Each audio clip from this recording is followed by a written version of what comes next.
येणाऱ्यांचे स्वागत करतात ती घराची दारे। आपले घर, बंगला, ऑफिस, फार्म हाऊस यासाठी सुंदर डिझाईन केलेली jumbo French door, safety door आणि तीही 18 गेज GI सेक्शन मटेरियल वापरून आणि 80 मायक्रॉन पावडर कोटिंग केलेली, संपूर्णपणे मेंटेनन्स फ्री।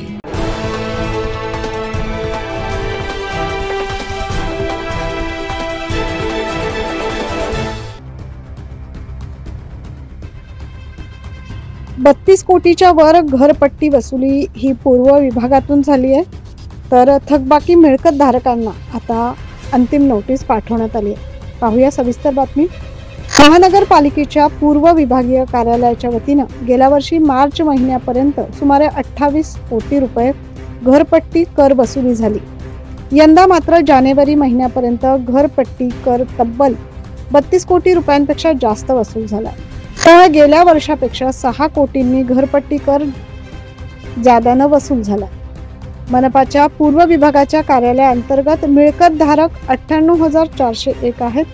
पूर्व विभागाच्या कार्यालयाअंतर्गत 42,233 मिळकत धारकांनी सवलतीच्या 8, 6 आणि 3% सूट घेऊन 15 कोटी 95 लाख इतका भरणा केला। सोबतच थकबाकी मिळकत धारकांना अंतिम नोटीस देण्यात आली आहे। मालमत्ता कर भरणा न केलेल्या 10,000 रुपये वरील घरपट्टी कर थकबाकी मिळकत धारकांना मनपा आयुक्त मनीषा खत्री व उपायुक्त श्रीकांत पवार यांच्या मार्गदर्शनाखाली विभागीय अधिकारी राजाराम जाधव व कर्मचारी वर्ग विभागातील थकबाकी असलेल्या मालमत्तांना भेटी देऊन फेब्रुवारी पर्यंत जप्ती वॉरंट देखील काढण्यात येणार आहे अशी माहिती देण्यात आली। Bureau report 9 news Maharashtra.